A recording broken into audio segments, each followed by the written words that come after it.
Michael Anderson couldn't remember the last time he had slept through the night. 6 months had passed since he lost his daughter Lily, but the pain felt as fresh as the day he received that devastating phone call. The doctors had called it an unexpected complication, words that seemed impossibly small compared to the enormous hole they left in his life. Today marked his 24th consecutive Sunday visit to Green Hill Cemetery. He followed the now familiar path, past the old oak tree and the stone angel to the spot where his only child rested beneath a simple granite headstone.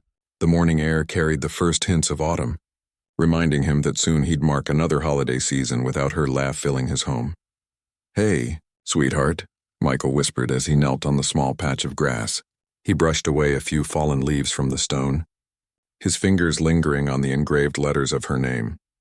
Lily Anderson, beloved daughter, 1999-2023. The dates seemed impossibly close together. 24 years wasn't enough time. It would never have been enough time. He set down the small potted chrysanthemum he'd brought and noticed something strange. The wilted roses he'd left the previous Sunday were gone, replaced by a bouquet of fresh daisies, Lily's favorites. Michael looked around, confused. His ex-wife Karen lived 3 states away and hadn't been able to visit since the funeral. Lily's college friends had all sent flowers initially, but their lives had moved forward as young lives do, with jobs and relocations pulling them in different directions. "That's odd," he murmured, touching one of the white petals. This wasn't the first time he'd noticed fresh flowers that he hadn't placed himself, but he'd assumed the groundskeeper might occasionally clear away old arrangements. These daisies, though, had been deliberately chosen and carefully arranged. Michael sat on the small bench across from Lily's grave and pulled out the worn journal he brought on each visit. Writing to her had become his ritual, a way to maintain their connection. Today, though, his thoughts kept drifting to those mysterious daisies. "Someone's been visiting you, Lily," he wrote. "I wonder if it's one of your friends from the hospital where you volunteered." He paused, tapping his pen against the page. Lily had spent her final year working weekends at Mountain View Care Center, reading to elderly patients and keeping them company. She'd spoken warmly about the relationships she'd formed there, though Michael realized with a pang that he couldn't recall any specific names she'd mentioned. Before leaving, he snapped a photo of the fresh flowers with his phone. Something about their careful placement tugged at his heart, the thought that someone else might be missing Lily as deeply as he was. The following Sunday, Michael arrived earlier than usual, half hoping to encounter Lily's mysterious visitor. The cemetery was quiet, with only a groundskeeper in the distance riding a small mower between the rows of stones. When he reached Lily's grave, he found the daisies gone, replaced by a small bunch of purple wildflowers tied with twine. Michael looked around, feeling oddly like he was intruding on someone else's private moment with his daughter. The feeling was irrational. This was his child's resting place, but the careful attention of these flower offerings spoke of a deep connection he didn't understand. 3 more Sundays passed with the same pattern. Each week Michael would arrive to find new flowers, sometimes store-bought arrangements, sometimes simple wildflowers that looked hand-picked. Twice he found small stones arranged in a heart shape at the base of the headstone. Once a handwritten poem on weather-worn paper, protected inside a Ziploc bag, the words too faded by rain to read clearly. These mysterious visits became both a comfort and a source of growing curiosity. Someone else was keeping Lily's memory alive, someone who had clearly cared for her. The thought brought both solace and a strange, unexpected jealousy. This unknown person shared something with Lily that Michael wasn't part of. During his Thursday evening support group for grieving parents, Michael finally mentioned the mysterious visitor. The circle of 8 parents sat in the church basement, clutching coffee cups and sharing their weekly struggles and small victories. "Has anyone else experienced something like this?" Michael asked after describing the flowers. "I can't decide if I should try to find out who it is or just be grateful someone else is remembering her." Rita, whose son had died in a motorcycle accident 3 years earlier, nodded. Someone used to leave his favorite energy drinks at Jason's grave. Turned out it was his best friend from high school. They'd made some pact about always having each other's back. "Did you ever meet him there?" Michael asked. "Eventually," Rita said. "I left a note thanking whoever was visiting. Said I'd like to meet them if they were comfortable with that."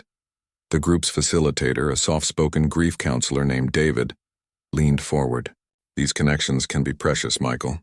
Sometimes they reveal parts of our children's lives we didn't know about. That night, Michael couldn't sleep. He kept thinking about Rita's suggestion of leaving a note, but something held him back. What if his presence scared away Lily's visitor? What if they preferred their privacy? The thought of losing this mysterious connection felt unbearable. By Monday morning, Michael had made up his mind. After finishing his coffee, he drove to the electronics store and purchased a small weatherproof trail camera designed for wildlife photography. The sales clerk, a young man with kind eyes, asked if Michael was a hunter. "No," Michael replied, turning the box over in his hands. "I'm trying to solve a mystery." The clerk nodded, not pressing for details. "This model has good battery life and night vision. It's motion activated, so it won't waste memory on empty footage." That afternoon, Michael returned to Green Hills Cemetery. Few people visited on Mondays, giving him the privacy he needed. He found a small tree about 15 feet from Lily's grave and secured the camera to its trunk, positioning it to capture anyone who approached. The small device was barely visible among the branches and fallen leaves. Michael felt a twinge of guilt as he walked away. Was this an invasion of privacy? But his need to know outweighed his reservations. Whoever was visiting his daughter mattered to her, which meant they mattered to him too. The next few days passed with agonizing slowness. Michael found himself checking his watch constantly, calculating how many more hours until Sunday when he could retrieve the camera. At night, he dreamed of Lily, but the dreams were different now. Instead of the nightmares that had plagued him since her death, of hospital corridors and machines beeping their final warnings, he dreamed of her smiling, introducing him to someone whose face remained just out of focus. When Sunday finally arrived, Michael woke before dawn. The cemetery gates wouldn't open until 8, but he was in his car by 7:30, a thermos of coffee beside him. He watched the sunrise paint the sky in shades of pink and gold, colors Lily had always loved to photograph. "I'm not sure if this is right, sweetheart," he said aloud in the empty car, "but I need to know who's remembering you." When the gates opened, Michael drove slowly through the winding paths of Green Hills. Few other visitors were there at this early hour. He parked near Lily's section and walked briskly to her grave, noticing immediately that the purple wildflowers from last week had been replaced by a small potted plant, a peace lily in a ceramic pot painted with butterflies. Michael's heart raced as he approached the tree where he'd hidden the camera. It was still there, undisturbed. With shaking hands, he retrieved it and sat on his usual bench. The small view screen showed that the camera had captured several recordings. The first few clips showed only squirrels and a bird landing nearby. Michael fast-forwarded through them, his breath catching when a human figure finally appeared on the small screen. The timestamp showed 5:47 p.m. on Wednesday, middle of the week, not Sunday when Michael usually visited. The figure moved slowly toward Lily's grave, carrying something in their arms. As they came fully into frame, Michael gasped, his vision blurring with sudden tears. He rewound the footage and played it again, needing to be certain of what he was seeing. His finger hovered over the screen, his heart pounding in his chest as the visitor knelt before his daughter's headstone. What the camera revealed would change everything Michael thought he knew about his daughter's life. And through his tears, he realized this was just the beginning of a story Lily had never gotten the chance to tell him.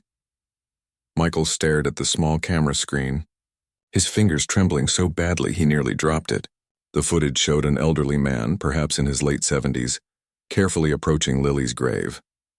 He wore a worn tweed jacket and moved with the slow deliberation of someone whose joints protested each step.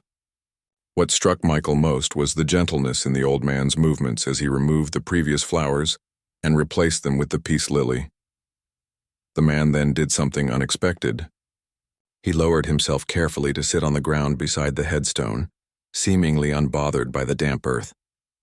He pulled out a small book from his jacket pocket and began to read aloud, his lips moving in the footage though the camera captured no sound. "Who are you?"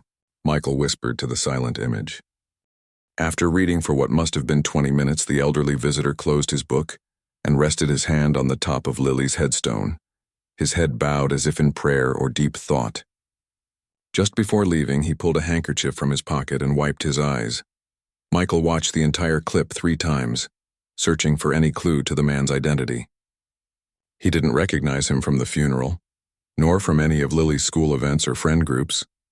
yet the intimacy of his actions spoke of a deep connection.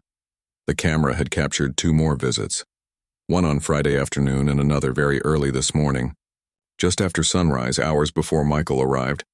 Each visit followed the same pattern: the careful placement of fresh flowers, sitting to read aloud from the same small book, and that moment of quiet connection before leaving. I need to meet him, Michael decided, tucking the camera into his jacket pocket. For the next 3 days, Michael debated what to do.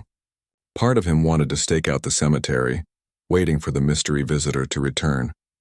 But something held him back. Perhaps respect for this man who clearly cherished private moments with Lily's memory. On Wednesday afternoon, Michael found himself driving to Green Hill Cemetery almost without conscious decision. If the pattern held, the elderly man might visit today. Michael parked his car far from Lily's plot and waited, watching from a distance that felt respectful. Almost exactly at 5:30 p.m., a modest blue sedan pulled into the cemetery entrance. Michael's heart raced as the elderly man from the video emerged, carrying a small potted orchid. Even from a distance, Michael could see the care with which he handled the delicate plant. Michael watched as the man made his way to Lily's grave, following the ritual Michael had now seen multiple times on camera. When the visitor settled on the ground with his book, Michael finally gathered his courage. He stepped from his car and walked slowly across the cemetery grounds, not wanting to startle the elderly man. He was about 20 feet away when a twig snapped under his foot. The sound carried in the quiet cemetery, causing the man to look up from his reading. Their eyes met, and for a moment, neither moved. "I'm sorry," Michael said softly, taking another step forward. "I'm Lily's father, Michael." The elderly man's expression shifted from surprise to something more complex. Recognition, perhaps, or even relief. "I wondered if we might meet eventually," he said, his voice gravelly but warm. He closed his book and attempted to stand, wincing slightly. Michael hurried forward. "Please don't get up on my account." He hesitated, then asked, "May I join you?" The man nodded, gesturing to the space beside him. "I'm Thomas. Thomas Walsh." Michael sat on the grass, the name not triggering any recognition. "I've noticed the flowers you've been bringing. They mean a lot. But I don't think we've met before." Thomas smiled sadly. "No, we haven't. I wanted to introduce myself at the funeral, but it didn't seem right to intrude on family grief with my own." He ran his weathered hand over the cover of the small book in his lap. A collection of poetry. Michael now saw. "How did you know my daughter?" Michael asked, the question that had consumed him for weeks finally spoken aloud. Thomas took a deep breath, his gaze fixed on Lily's name engraved in the stone. "I suppose it started with my wife, Eleanor. She was at Mountain View Care Center for the last year of her life. Alzheimer's." His voice caught slightly on the word. 52 years together, and at the end she didn't know my face. Michael nodded, beginning to understand. "Lily volunteered there." "She did more than volunteer," Thomas said, his eyes brightening with the memory. "She was a light in that place. Most young people who came were just putting in community service hours, checking their phones every 5 minutes. Not your Lily." He opened the poetry book, revealing a photograph tucked inside as a bookmark, a picture of a smiling older woman with a younger Lily beside her, both laughing at something beyond the camera's view. "Eleanor loved poetry before the disease took her words. The nurses told me she never responded to anyone reading to her, but I kept trying anyway." Thomas shook his head in wonder. "Then one day I arrived to find your daughter sitting by Eleanor's bed, reading Wordsworth. And Eleanor was smiling, Michael. Actually smiling and tracking the words." Michael felt his throat tighten. "Lily never mentioned. She discovered that my wife responded to rhythm and rhyme even when conversation failed her. So Lily started coming by Eleanor's room every time she volunteered, always with a new poem." Thomas handed the photo to Michael. "A nurse took this on a good day. One of Eleanor's last." Michael stared at the image of his daughter, her face alight with joy he recognized so well, sitting beside this woman who had clearly meant something to her. The photo was dated just 2 months before Lily's unexpected passing. When Eleanor died in January, Lily attended the small service we had. "She brought me this book of poems afterward." Thomas patted the volume. "Said Eleanor would want me to keep hearing the words she loved." Michael's vision blurred. January was just 6 weeks before the aneurysm took Lily. "And then when you heard about Lily," Thomas nodded, wiping his eyes with the back of his hand. I read in the paper about a young volunteer from Mountain View who had passed suddenly. I knew immediately it was her. He gestured to the book. Now I come and read to her the way she read to Eleanor. Full circle, I suppose.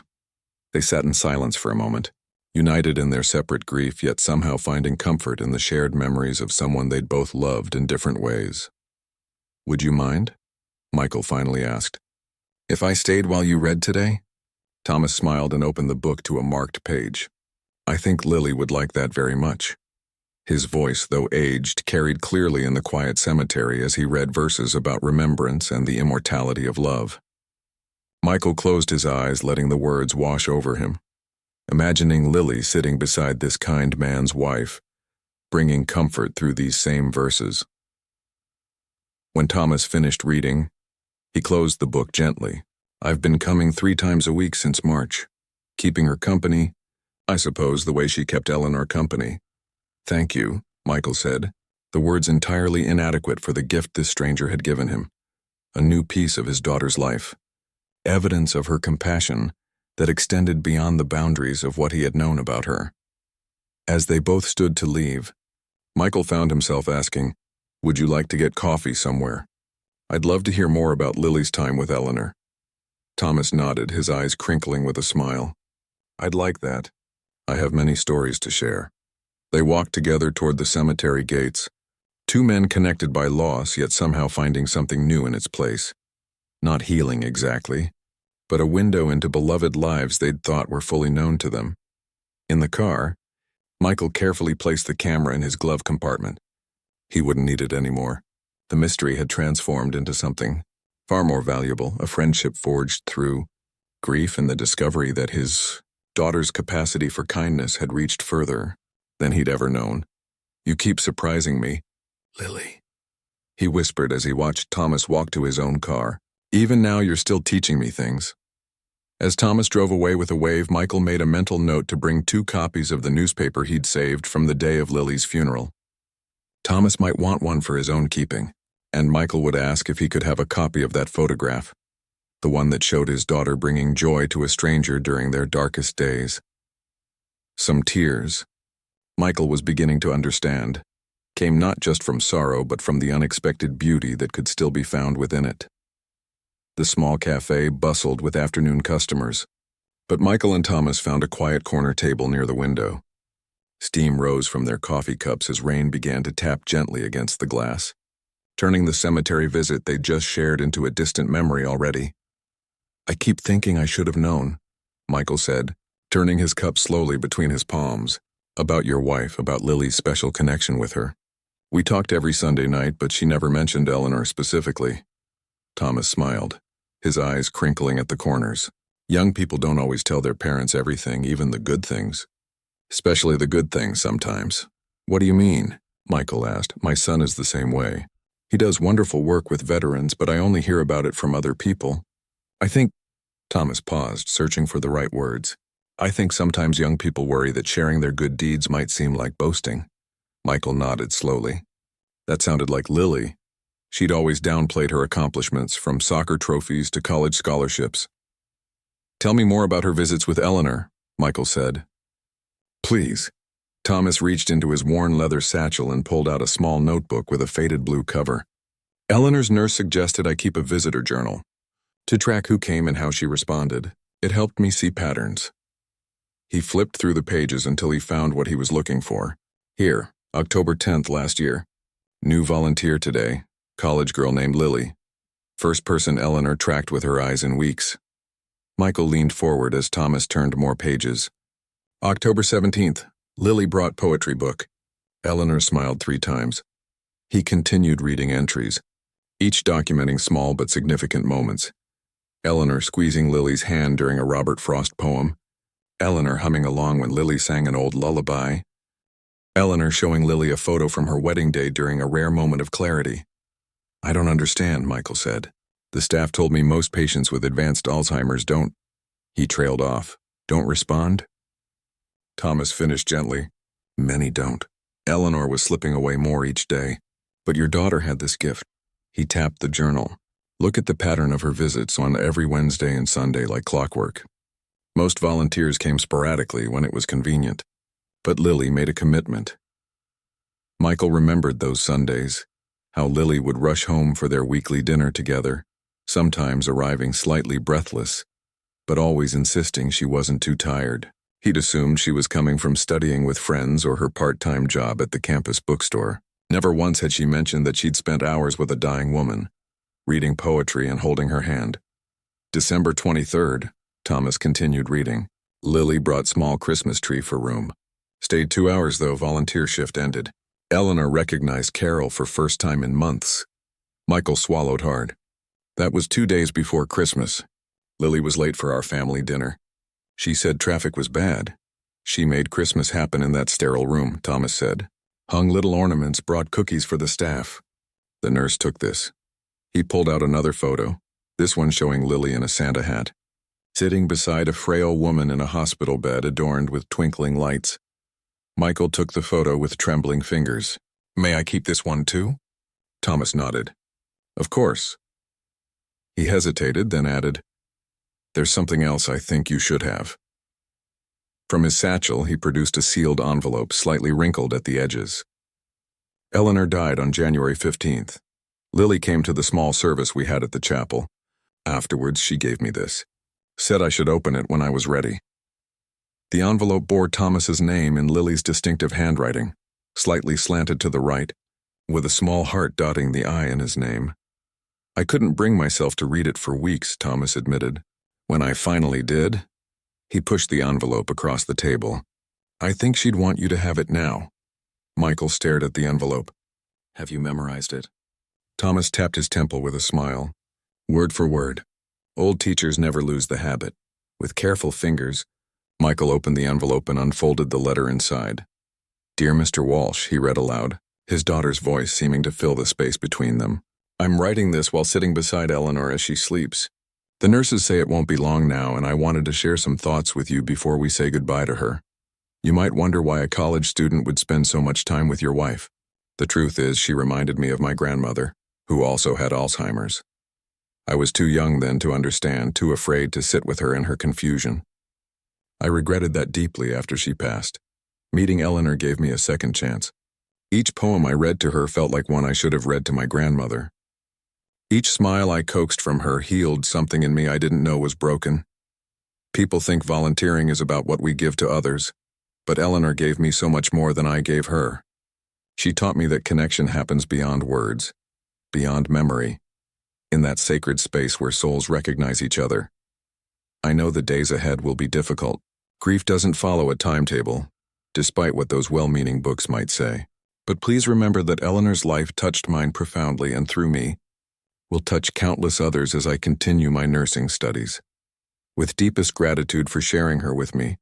Lily. Michael refolded the letter, unable to speak. His daughter had died just 6 weeks after writing these words, never having the chance to become the nurse she dreamed of being. Nursing studies, he finally managed. She told me she was considering it, but I didn't know she'd decided. She spoke about it often with Eleanor's nurses, Thomas said. They were quite impressed with her instincts.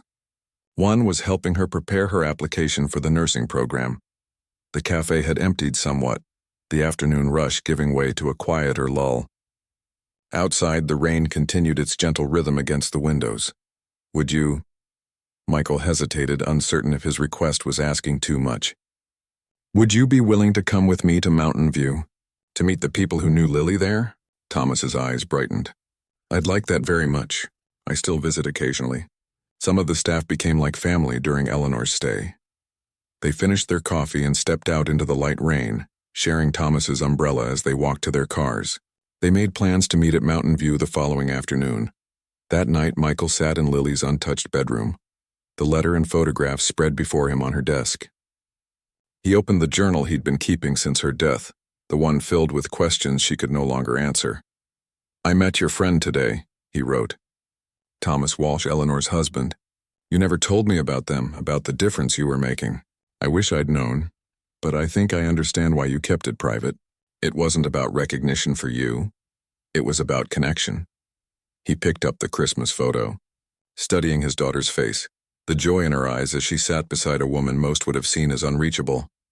Tomorrow I'm going to the care center, he continued writing. I want to walk where you walked, meet the people whose lives you touched. I want to understand this part of you I never knew. Michael closed the journal and placed it beside the letter and photos. For the first time in months, he felt a sense of purpose threading through his grief. His daughter's life had been shorter than it should have been, but he was discovering it had been richer and more meaningful than he'd ever known. As he turned out the light, Michael remembered something Lily had often said when faced with difficulties. The story isn't over until we find the meaning. He was beginning to understand that even in death, his daughter's story was still unfolding, revealing new chapters he never knew existed, and tomorrow, he would turn another page. Mountain View Care Center looked nothing like Michael had imagined. Instead of the sterile hospital-like facility he'd expected, the single-story building was surrounded by gardens and had large windows that let in streams of natural light. A stone path wound through flower beds toward the entrance, where Thomas waited for him on a wooden bench. I wasn't sure you'd come, Thomas said, standing as Michael approached. I almost turned around twice, Michael admitted. 6 months after Lily's death, he was about to step into a world she had kept separate from their shared life. The thought was both comforting and terrifying. Thomas patted his shoulder. We can take it slow, or not do this at all if it's too much. Michael took a deep breath. No, I need to see this place through her eyes. I need to understand. The reception area smelled of cinnamon and coffee. A woman in her 50s looked up from the front desk, her professional smile turning to genuine surprise when she spotted Thomas's companion. You must be Lily's father, she said, coming around the desk with her hand extended. I'm Patricia, the volunteer coordinator. We've been hoping you might visit someday. Michael shook her hand, startled. How did you? You have her eyes, Patricia said simply, and Thomas called ahead. She led them through wide hallways where residents in wheelchairs nodded or waved to Thomas. Some spaces bustled with activity. A craft room where elderly hands painted watercolors. A sunroom where a small group watched a nature documentary. Other areas were quieter, designed for residents who needed more peace. Lily usually worked in our memory care unit, Patricia explained as they approached a secure door. She swiped her badge and they entered a calmer space where the lighting was softer and the sounds more muted. She had a special touch with our residents who struggle with dementia and Alzheimer's. A nurse looked up from her station and immediately brightened. Mr. Walsh, and she looked at Michael with widening eyes. Oh my goodness, you're Lily's dad? This is Nancy, Thomas introduced them. She was Eleanor's primary nurse. Nancy wiped her hands on her scrubs and came forward. I can't believe you're here. We have something for you, actually. We've been keeping it at the nurse's station, hoping you might come by someday. She disappeared into a small office and returned with a dark blue binder. Lily started this project about 3 months before. She paused. Well, she called it her Connection Collection. Michael accepted the binder with trembling hands. Inside were pages of notes, photos, and colorful paper. Each page focused on a different resident, detailing their life history, favorite music, topics that brought them joy, and techniques for reaching them when they became confused or agitated. She interviewed families whenever they visited, Nancy explained. Got old photos, learned about residents' careers, their hobbies from before. When new staff or volunteers came in, she'd share these details so they could connect better with each person. Michael flipped through the pages, his vision blurring at his daughter's handwriting, filling the margins with observations and gentle reminders. Mr. Chen, responds to Chopin but not Mozart. Mrs. Rodriguez, love stories about horses, show her the Kentucky Derby picture when anxious. Mr. Peterson was a carpenter, let him hold the wooden puzzle pieces even if he can't solve it anymore. She changed how we work with our memory patients, Nancy said softly. Taught us that even when memories fade, feelings remain, that we should target emotions, not just care tasks. Thomas nodded. That's what she did with Eleanor, found ways to reach her heart when her mind was clouded. They continued through the unit, stopping at a small garden courtyard visible through glass doors. A memory board on the wall nearby caught Michael's attention. Photos of volunteers and special events. In the center was a picture of Lily surrounded by elderly residents, everyone laughing as she appeared to be telling a story. That was during our Valentine's celebration, Patricia said. Lily brought in her high school prom dress and modeled it for the residents. got some of the men to dance with her. Even residents who rarely speak anymore were singing along to the music that day. Michael reached out to touch the photo. She never told me any of this. Some of our best volunteers are the quiet ones, Patricia said. The ones who don't do it for recognition or college applications. They turned a corner and approached a room with a nameplate reading, Activities Room. Inside, several elderly residents sat in a circle while a young man read to them. He looked up when they entered, his reading trailing off mid-sentence. Mr. Walsh. He set down his book and came to greet them. And you brought a visitor. This is Michael Anderson, Lily's father, Thomas introduced him. Michael, this is Ben, one of the other volunteers. The young man's face transformed with emotion. Sir, your daughter was amazing. He gestured to the residents. We were just reading poetry, actually. Lily started the Tuesday Poetry Circle. I'm trying to keep it going, but I'm not nearly as good as she was.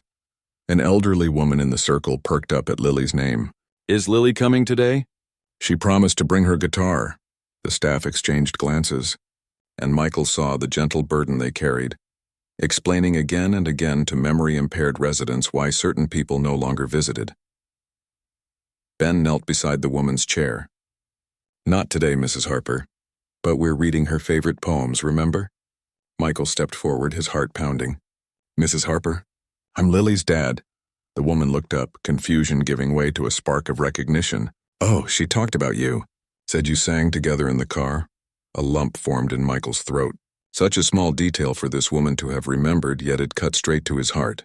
Those car ride duets with Lily, windows down and radio blasting, were some of his most cherished memories. Would you like to join us? Ben asked, offering Michael an empty chair in the circle. For the next hour, Michael sat among the people his daughter had cared for, listening as Ben read poems Lily had selected. Some residents dozed, others listened with varying degrees of comprehension, but the atmosphere was one of peaceful togetherness.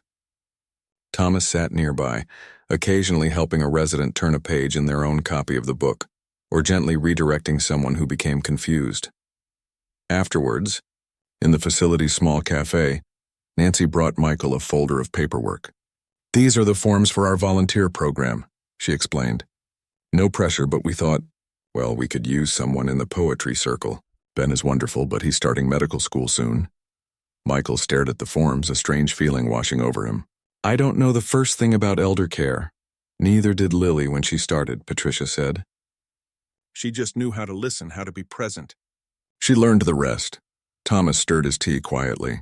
It helped me spending time here after Eleanor passed, giving back to the place that gave her such good care. He looked up at Michael. It might help you too. Michael took the papers, not committing but not refusing either. As they prepared to leave, the director of the facility caught up with them in the lobby, a dignified woman with silver hair pulled back in a neat bun. Mr. Anderson, before you go, we've been discussing a small memorial for Lily. Nothing elaborate. Just a bench in the garden where she used to read to residents. We wanted your blessing before proceeding. Michael was speechless for a moment, overwhelmed by how deeply his daughter had touched this community he knew nothing about. I'd be honored, he finally managed. And I'd like to contribute to it, the director smiled. She made a difference here. We want to honor that. As they walked back to their cars, the setting sun painted the facility in golden light. Thomas paused at the garden path. Coming here was brave, he said. Seeing a piece of her life you weren't part of. Michael looked back at the building, imagining Lily walking these same paths, bringing light into darkened minds. I always thought I knew her completely. Now I realize there were whole chapters of her life I never read. That's parenthood, Thomas said with the wisdom of someone who had walked the path before. Our children grow beyond the boundaries of our knowing them. It's as it should be. Michael nodded, a sense of peace settling over him for the first time since placing that camera at Lily's grave. Will you come with me on Sunday? To visit her? Thomas smiled. I wouldn't miss it. As they parted ways, Michael placed the volunteer paperwork on his passenger seat. He wasn't ready yet, but someday soon, perhaps he would be. Someday he might sit in that circle and read poems to people who still asked for his daughter, keeping her spirit alive in a place where she had given so much of herself. Some legacies were carved in stone. Others lived on in the spaces between heartbeats and stories told and retold, in lives that continued to be touched even after the storyteller was gone. The seasons had changed 3 times since Michael first placed that camera at Lily's grave. Summer had given way to fall, then winter, and now spring brought new life to Green Hills Cemetery. Fresh grass covered what had once been raw earth, and the small rosebush Michael had planted near the headstone was beginning to bud. Today was different from his regular Sunday visits. Today, a small crowd gathered around Lily's resting place. Thomas, several staff members from Mountain View Care Center, and even a few residents who were well enough to make the trip. They had come to share memories before heading to the care center for the dedication of Lily's memorial bench. "I never expected this many people," Michael whispered to Thomas as Patricia helped an elderly man in a wheelchair navigate the cemetery path. "Your daughter touched more lives than you realized," Thomas replied. "And so have you this past year." Michael nodded, still amazed by how much had changed. The volunteer forms that had sat untouched on his desk for weeks had eventually been filled out and submitted. His first day at Mountain View had been terrifying, reading poems with shaking hands to the Tuesday group, feeling like an imposter in Lily's place. But something unexpected had happened. In trying to continue Lily's legacy, he'd discovered parts of himself he never knew existed. The patience he found when helping confused residents, the creativity that emerged when regular approaches failed, the deep satisfaction of seeing recognition flicker in eyes that usually held only confusion. Patricia approached with a gentle smile. "We should probably head to the center soon. The caterers are setting up for the reception." Michael nodded, but first turned to address the small gathering. "Before we go, I want to thank you all for coming today. A year ago, I thought I knew everything about my daughter. Then I discovered she had this whole other life at Mountain View that she never really talked about." He glanced at the headstone. "I was angry at first that she'd kept this part of herself separate. Now I understand she wasn't being secretive. She was being humble." An elderly woman in a wheelchair nodded vigorously. "She read me The Velveteen Rabbit every Tuesday. Said it was her favorite when she was little." Michael smiled. "I read it to her hundreds of times. She would always cry at the same part. When the rabbit becomes real," the woman finished, her eyes bright with the memory. They shared a few more stories before making their way back to their vehicles. Michael drove alone, following the small procession of cars. The route to Mountain View was familiar now. He'd been volunteering twice weekly for the past 9 months, gradually increasing his involvement until he was helping coordinate the volunteer program alongside Patricia. The memorial bench sat under a flowering cherry tree in the center's garden courtyard. Simple but beautiful, made of polished cedar with a small brass plaque, "In memory of Lily Anderson, who showed us how to connect beyond words." The dedication ceremony was brief, but meaningful. The center's director spoke about Lily's contributions to their memory care approach. A nurse read a poem that had been Lily's favorite to share with residents. 3 elderly residents from the Tuesday poetry group performed a simple song they had practiced for weeks. Michael watched it all through a veil of tears. Not the raw, painful ones that had consumed him after her death, but gentler tears that acknowledged both loss and blessing. Afterwards, during the small reception, he found himself speaking with Ben, who had finished his first year of medical school and returned for the summer. "Your poetry readings are legendary now," Ben said, sipping punch from a paper cup. "The residents ask for you on your days off." Michael laughed. "I'm just continuing what Lily started. Actually, I've been thinking about expanding the program. Music therapy, art sessions, reaching people through different senses when words fail." "That sounds amazing," Ben said. "The connection collection approach, but broader." "Exactly." Michael nodded toward Thomas, who was chatting with some of the staff across the room. "Thomas is going to help. Turns out he was a music teacher before he retired. Plays piano beautifully." As the reception wound down, Michael helped the staff clean up. This too had become natural, finding ways to be useful, to lighten others' loads. Lily had always been that way, he realized. Not drawing attention to her good deeds, simply seeing what needed doing and quietly doing it. Thomas found him as he was gathering the last of the plastic cups. "Walk with me to the garden? I have something to show you." Outside, the late afternoon sun filtered through the cherry blossoms, casting dappled shadows across Lily's bench. Thomas led Michael to a spot just beyond, where several newly planted saplings formed a small circle. "The residents in the gardening group planted these last week," Thomas explained. "One for each of the volunteers who've made a special difference here." That one, he pointed to a young dogwood, is Lily's. And that one, he indicated a maple sapling, is yours. Michael stared at the young trees, speechless. Finally, he managed, I've only been volunteering for 9 months. And in that time, you've revitalized the volunteer program, started a family support group, and taught 3 of our nurses to play guitar so they can continue music therapy when volunteers aren't available. Thomas rested his hand on Michael's shoulder. You're your daughter's father in every way that matters. They sat together on Lily's bench, watching as the evening light turned the garden golden. From inside came the sounds of residents being prepared for dinner, the everyday rhythm of the care center continuing as it always had. I got rid of the camera, Michael said suddenly. The one from the cemetery? Thomas asked. Michael nodded. I don't need it anymore. I know who visits her now, he smiled. All of us in our own ways. Later that evening, after the residents had been settled for the night and the day staff had gone home, Michael stayed behind to help the night nurse organize the next day's activity materials. As he sorted through the craft supplies, he found a folder he'd never seen before, labeled simply, Ideas. Inside were pages of notes in Lily's handwriting, plans for resident activities, sketches for garden spaces, lists of songs that had proven effective with different memory conditions. I found that in her volunteer cubby, the night nurse explained, seeing his discovery. Kept meaning to give it to Patricia, but then you started volunteering and it seemed like you might want it. Michael thumbed through the pages, seeing projects that would take years to complete. On the final page, Lily had written a quote, We plant trees under whose shade we will never sit. That night, as Michael drove home, the folder sat on his passenger seat where the camera had once been. The grief was still there, would always be there, but it had transformed into something else, a purpose, a continuation, a way of keeping Lily's spirit alive through actions rather than just memories. At home, he added the folder to his growing collection of Lily's legacy. The photos from Thomas, the letter she'd written, the connection collection binder the staff had copied for him, and now these plans for future projects. He sat at his desk and opened his journal, the one he'd started after her death. The early entries were full of pain and questions. The middle section documented his discoveries about her volunteer work. The recent pages reflected his own journey, finding healing through continuing what she had begun. Today's entry would be different.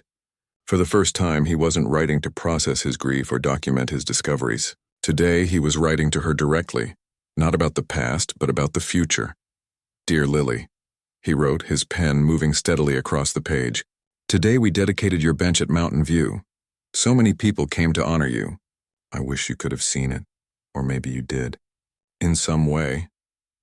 I never imagined when I placed that camera at your grave that it would lead me here. To this new chapter I never planned but now can't imagine living without. You always said that endings are just beginnings in disguise. You were right. The saplings they planted today will grow tall over the years. Residents who never knew you will sit in their shade. They'll read poems and sing songs and make art, continuing what you started, what we're all continuing together. I understand now why you never talked much about your volunteer work. It wasn't about recognition for you.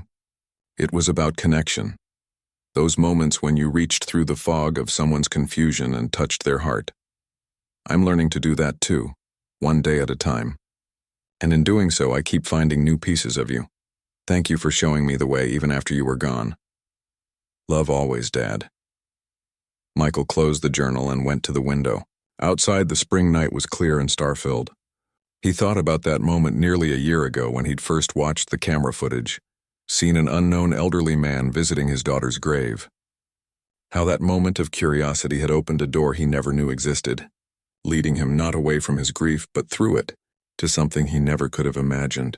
Sometimes, he realized the greatest gifts come to us in disguise, wrapped in packages we would never choose to open. But once opened, they change everything.